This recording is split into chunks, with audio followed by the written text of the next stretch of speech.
യുകെയിലെ വീടുകൾക്ക് ഏറ്റവും വില കൂടിയ പ്രദേശമാണ് ലണ്ടൻ. ലണ്ടനിൽ കഴിഞ്ഞ ദിവസം വീട് വാങ്ങിയ ഒരു മലയാളി ഫാമിലിയെ നമുക്കിപ്പോൾ പരിചയപ്പെടാം. ഇപ്പോൾ നമുക്ക് അവരുടെ വീട്ടിലോട്ട് പോകാം. കഴിഞ്ഞ ദിവസം നമ്മുടെ വീഡിയോയ്ക്ക് ശേഷം ധാരാളം പേര് ചോദിച്ച കാര്യമാണ് ലണ്ടനിൽ സാധാരണക്കാർക്ക് വീട് വാങ്ങാൻ പറ്റുമോ തുടങ്ങിയ കാര്യങ്ങളൊക്കെ. ഇപ്പോൾ നമ്മുടെ വീട്ടിലെത്തി. ഇപ്പോൾ നിങ്ങൾ വീട് വാങ്ങിയപ്പോൾ എന്തൊക്കെ കാര്യങ്ങളാണ് പ്രധാനമായിട്ടും കൺസിഡർ ചെയ്ത്? ഏരിയ ഒക്കെ എങ്ങനെയുണ്ട്? ഫസ്റ്റ് കൺസിഡറേഷൻ ട്രാൻസ്പോർട്ടേഷൻ ആണ്. നമ്മളിവിടെ 2 സ്റ്റേഷനിലോട്ട് പോകാം. പിന്നെ സെൻട്രലായിട്ട് നമുക്ക് 2 ഓപ്ഷനിൽ എവിടെ വേണം പോകാം. പിന്നെ ഏറ്റവും നമ്മൾ നോക്കിയത് ഇപ്പോൾ പിള്ളേരുടെ സ്കൂള് തൊട്ടടുത്താണ്. 2 മിനിറ്റ് വാക്കേ ഉള്ളൂ. നമ്മുടെ അടുത്ത് വേറെ വർക്കിംഗ് ഹോസ്പിറ്റലുണ്ട്, ജസ്റ്റ് 10 മിനിറ്റ്സ് വാക്കേ ഉള്ളൂ. പിന്നെ പള്ളി അവിടെ തന്നെയാണ്. ടിറ്റയുടെയും അനിതയുടെയും വീട്ടിലാണ് നമ്മളിപ്പോൾ ഉള്ളത്. അനിതയാണ് നമ്മോടൊപ്പം ഉള്ളത്. ഇപ്പോൾ നിങ്ങൾ ലണ്ടനിൽ വീട് വാങ്ങാനായിട്ടുള്ള കാരണം എന്താണ്? ഒരുപാട് കാരണങ്ങളുണ്ട് ലണ്ടനിൽ വീട് മേടിക്കാനായിട്ട്. ആദ്യമായിട്ട് നമ്മുടെ ജോലി, ഞാൻ വർക്ക് ചെയ്യുന്ന റോയൽ ലണ്ടനിലെ ഹോസ്പിറ്റലാണ്. അപ്പോൾ ഇവിടെ നിന്ന് റോംഫോർഡിൽ നിന്ന് വരുമ്പോഴേക്കും ഒരു 8 മിനിറ്റേ ഉള്ളൂ. റോംഫോർഡിൽ നിന്ന് പോകാൻ എളുപ്പമാണ്. റോംഫോർഡ് സ്റ്റേഷൻ എന്ന് പറയുമ്പോഴേക്കും എലിസബത്ത് ലൈൻ എല്ലാം ആക്സസും അവിടെ ഉണ്ട്. അപ്പോൾ ജസ്റ്റ് 20 മിനിറ്റ്സ് ട്രാവൽ ചെയ്താൽ എൻ്റെ ഹോസ്പിറ്റലിൽ എത്തും. അതുപോലെ തന്നെ എൻ്റെ ഹസ്ബൻഡിൻ്റെ ടിറ്റോടെ ആണെങ്കിലും അടുത്താണ്. അപ്പോൾ അതൊരു നല്ലൊരു ആക്സസ് ആയതുകൊണ്ടാണ് ഞങ്ങൾ ലണ്ടനിൽ തന്നെ ഇവിടുത്തെ റോംഫോർഡ് തന്നെ വീട് മേടിക്കാനായിട്ട് തീരുമാനിച്ചത്. അതിലുപരിയായിട്ട് നമുക്കെല്ലാം ആക്സസിബിൾ ആണ്. എല്ലാം ചർച്ചാണേലും എൻ്റെ കുട്ടികളുടെ സ്കൂളാണേലും എല്ലാം ഇവിടെ അടുത്താണ്. അതുകൊണ്ടാണ് ഞങ്ങൾ ഹോൺചർച്ച് എന്നുള്ള ഏരിയ ചൂസ് ചെയ്യുന്നത്. പക്ഷേ എക്സ്പെൻസ് ആണ്.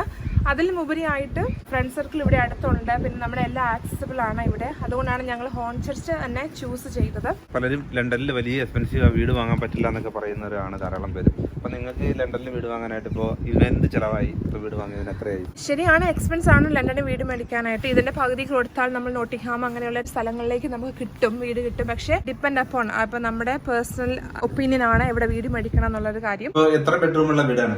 ഇത് 3 ബെഡ്റൂം ഉള്ള വീട്. ഒരു മാസ്റ്റർ ബെഡ്റൂം, ഒരു ഡബിൾ റൂം ഉണ്ട്, പിന്നെ ഒരു സിംഗിൾ ചെറിയ ബോക്സ് റൂം ഉണ്ട്, 3 ബെഡ്റൂം ഉണ്ട്, ഒരു ഡൈനിങ് ഹാൾ ഉണ്ട്, ഒരു ലിവിംഗ് റൂം ഉണ്ട്. സെപ്പറേറ്റഡ് ആണ് രണ്ടും. പിന്നെ കിച്ചൺ ഉണ്ട്, ക്ലോസ്ഡ് കിച്ചൺ ആണ്. പിന്നെ അപ്സ്റ്റേഴ്സിൽ ടോയ്ലറ്റ് ഉണ്ട്. നിങ്ങൾ വന്നു കഴിഞ്ഞപ്പോൾ എന്തെങ്കിലും മെയിൻ്റെനൻസ് വർക്കൊക്കെ വേണ്ടിവരായിരുന്നോ? മെയിൻ്റെനൻസ് ചെയ്തു. ഫ്ലോറൊക്കെ കാർപ്പറ്റ് ആയിരുന്നു, അതൊക്കെ മാറ്റിയിട്ട് ഇപ്പം ഞങ്ങൾ ഫ്ലോർ ചെയ്തു. പിന്നെ ഇത് കാർപ്പറ്റ് ജസ്റ്റ് പഴയ കാർപ്പറ്റ് ആണ്, അതൊക്കെ മാറ്റി ജസ്റ്റ് പെയിന്റ് അടിച്ചു. അങ്ങനെ ഒത്തിരി വർക്കൊന്നും നമ്മൾ ചെയ്തില്ല. താമസിക്കാൻ പറ്റിയ ഒരു കണ്ടീഷൻ അതെ ആയിരുന്നു. നമ്മൾ ഈ വീട് വാങ്ങാനായിട്ട് തീരുമാനിച്ചിട്ട് എത്ര നാളുകൊണ്ടാണ് നമുക്ക് ഇത് വീട് വാങ്ങാനായിട്ട് പറ്റിയത്?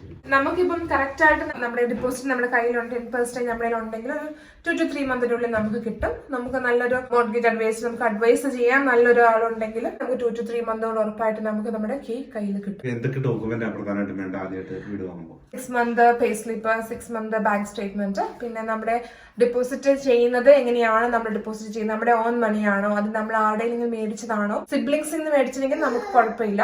അല്ലെങ്കിൽ ഫ്രണ്ട്സിന്റെ അങ്ങനെ എന്തെങ്കിലും മേടിക്കുകയാണെങ്കിൽ നമുക്ക് അതിൻ്റെ പ്രോപ്പർ ആയിട്ടുള്ള എവിഡൻസ് അവർക്ക് വേണം. അവർ അതും ചെക്ക് ചെയ്യും. ഇത് കഴിഞ്ഞിട്ട് മാത്രമേ നമുക്ക് അവരെ മൂവിങ് ഫോർവേഡ് നമുക്ക് ഓക്കെ ആണെന്ന് പറയുള്ളൂ.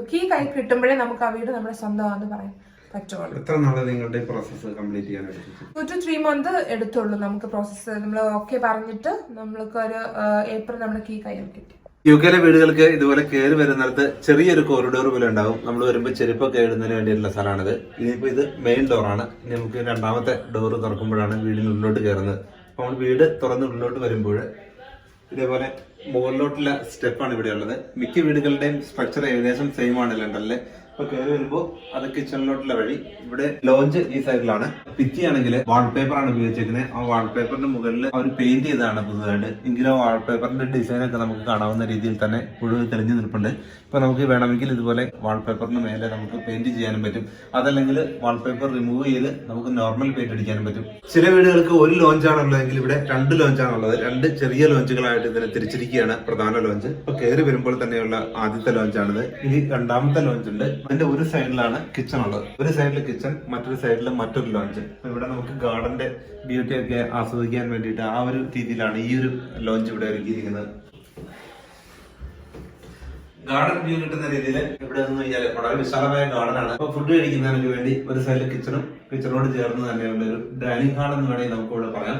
അപ്പൊ ആ രീതിയിലാണ് ഈ ഒരു ഡിസൈൻ ഇവിടെ ചെയ്തിരിക്കുന്നത്. അപ്പൊ മിക്ക വീടുകളിലെയും തന്നെ പഴയ കാലത്ത് ഫയർ സൈഡ് ആയിരുന്നു ഉപയോഗിച്ചിട്ടുള്ളത്. ചൂട് നിലനിർത്തുന്നതിന് വേണ്ടി വീടുകൾക്കുള്ളിൽ വിറക് കത്തിക്കുന്ന രീതിയായിരുന്നു ഉണ്ടാക്കുന്നത്. അപ്പൊ അതേപോലെയുള്ള ഫയർ സൈഡ് ആണ്. ഇപ്പോൾ അതെല്ലാം ക്ലോസ് ചെയ്തിരിക്കുന്നു. എങ്കിലും ആ ഡിസൈൻ പല വീടുകളിലും അതേപോലെ തന്നെ നിലനിർത്തിയിട്ടുണ്ട്. നമുക്ക് വേണമെങ്കിൽ അത് ഡിമോളിഷ് ചെയ്ത് നോർമൽ ഭിത്തിയാക്കി മാറ്റാൻ പറ്റും. എങ്കിലും പൊളിച്ചു കളയാതെ അതൊരു ഡിസൈൻ ആക്കി നിലനിർത്തുകയാണ് പലരും ചെയ്യാറ്. വീട് വാങ്ങുമ്പോൾ ചെയ്യേണ്ട പ്രധാനപ്പെട്ട കാര്യമാണ് ഈ ബോയിലറൊക്കെ മാറ്റുക എന്നുള്ളത്. കാരണം പഴയ ബോയിലർ ആയിരിക്കും നമ്മൾ വീട് വാങ്ങുമ്പോൾ ലഭിക്കുക. അപ്പോൾ എനർജി സേവ് ചെയ്യുന്നതിന് വേണ്ടി അത് മാറ്റി പുതിയ ബോയിലറായിട്ട് ഇവർ വർക്ക് ചെയ്തിരിക്കുകയാണ്. അത് 2-3 ദിവസം കൊണ്ട് തന്നെ ചെയ്യാവുന്ന വർക്കേ ഉള്ളൂ. അപ്പൊ അതിനുശേഷം ഈ കോപ്പർ ലൈനുകളെല്ലാം ആയിട്ട് അതെല്ലാം ചേഞ്ച് ചെയ്ത് പിന്നെ റേഡിയേറ്റേഴ്സിലോട്ടുള്ള കണക്ഷൻ എല്ലാം പുതുതായിട്ട് നൽകണം. കാരണം എല്ലാ റേഡിയേറ്റേഴ്സിനും അത് കോമ്പാറ്റബിൾ ആയിരിക്കില്ല പുതിയ ബോയിലർ ഫിറ്റ് ചെയ്യുമ്പോൾ. അതുകൊണ്ട് ആ വർക്കുകളെല്ലാം അവർ കംപ്ലീറ്റ് ചെയ്തു. ഇലക്ട്രിക് വർക്കുകളും പെയിന്റിങ്ങും ഫ്ലോറിങ്ങും ഒക്കെ ചെയ്തതിനു ശേഷമാണ് ഇപ്പൊ വീട് ഈ രൂപത്തിലായത്. അനേക വർഷങ്ങളായിട്ട് ഇംഗ്ലീഷുകാർ ഉപയോഗിച്ചിരുന്ന വീടായിരുന്നു. അപ്പൊ അതിനുശേഷം ഇവർ വാങ്ങി ഇതേപോലെ ചെറിയ രീതിയിൽ റിനോവേറ്റ് ചെയ്താണ് താമസം തുടങ്ങിയത്.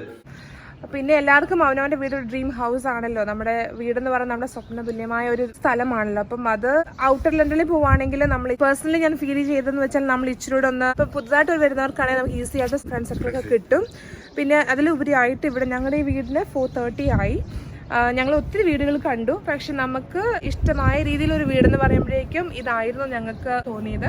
അങ്ങനെ 4:30 ആയിരുന്നു വീട് മേടിക്കാനായിട്ട് അവർ പറഞ്ഞത്. 4:30 എന്ന് പറയുമ്പോൾ 4,30,000 പൗണ്ടാണ്. ഇന്ത്യൻ രൂപയിൽ പറഞ്ഞാൽ ഏകദേശം 4,30,00,000 രൂപയാണ് ഇപ്പോൾ ഇന്ത്യൻ രൂപയായിട്ട് നമ്മൾ കൺവേർട്ട് ചെയ്യുമ്പോൾ. അപ്പൊ അത്രയധികം ക്യാഷ് നമ്മൾ ഒന്നിച്ച് കൊടുക്കേണ്ട കാര്യമില്ല. അപ്പൊ നിങ്ങൾക്ക് എത്ര ക്യാഷ് ആദ്യം നൽകേണ്ടി വന്നു? നമ്മൾ എല്ലാം ഇവിടെ വീട് മേടിക്കാനാണ് 10% ആണ് ഡെപ്പോസിറ്റ് ഇടുന്നത്. അപ്പം നമ്മൾ 4:30യുടെ 10% ഞങ്ങൾ ഡെപ്പോസിറ്റ് ഇടാനായിട്ട് റെഡി ആയിരുന്നു. 43,000 പൗണ്ട് റെഡി ആയിരുന്നു.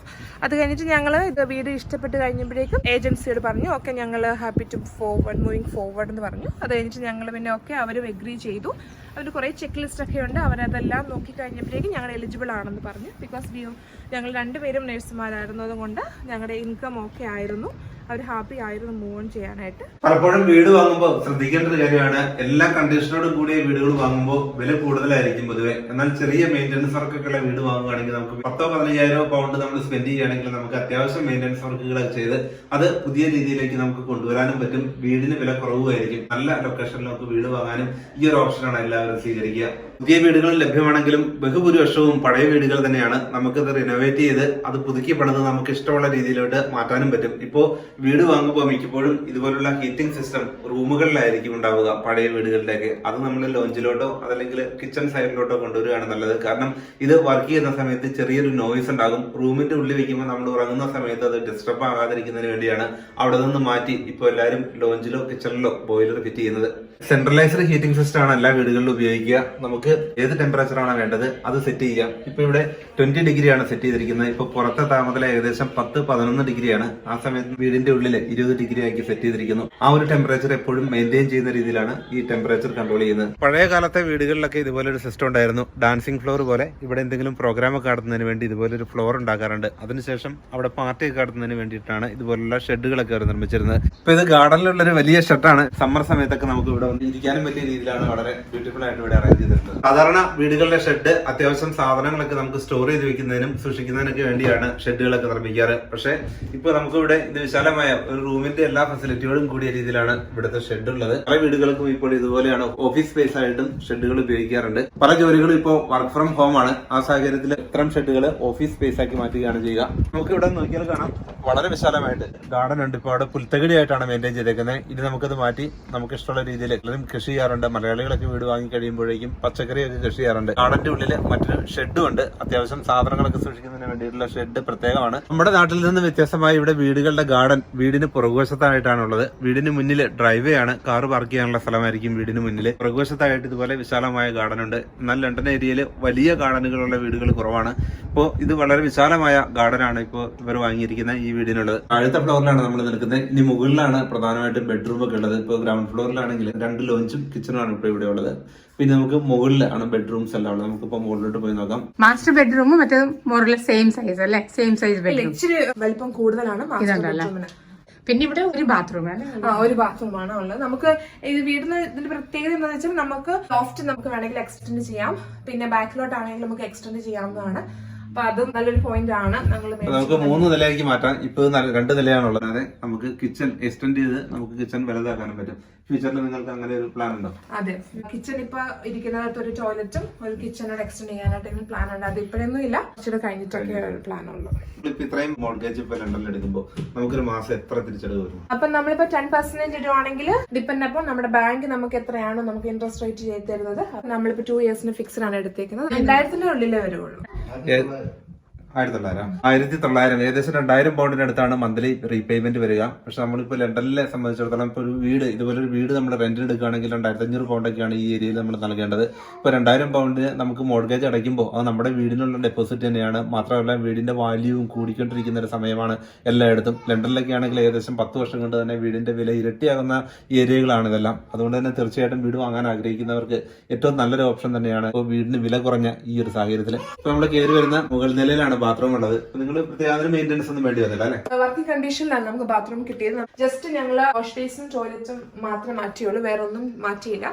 പക്ഷെ ഞങ്ങൾ പിന്നീട് വർക്ക് ചെയ്യുന്ന അനുസരിച്ച് നമ്മൾ മൊത്തം ബാത്റൂം മാറ്റാമെന്ന് വിചാരിച്ചു. അതുകൊണ്ട് ഞങ്ങൾ വേറെ ഒന്നും മാറ്റിയില്ല. അത് സെയിം തന്നെയാണ്. ബാത്റൂം ഫ്ലോർ മാറ്റിയായിരുന്നു, അങ്ങനെ അത് മാത്രം മാറ്റിയുള്ളൂ. ഒരു ഷവർ ക്യൂബിക്ക്, ഒരു ബാത്റൂം ഉണ്ട്. അത്യാവശ്യം സ്പേഷ്യസ് ആണ്.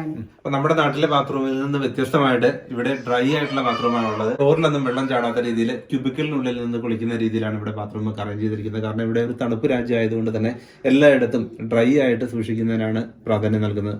ലണ്ടനിലെ വീട് വാങ്ങാൻ ആഗ്രഹിക്കുന്നവർക്ക് തീർച്ചയായിട്ടും ഒട്ടേറെ കാര്യങ്ങൾ പറഞ്ഞു തന്നതിന് പ്രത്യേകം നന്ദി. അപ്പോൾ മറ്റൊരു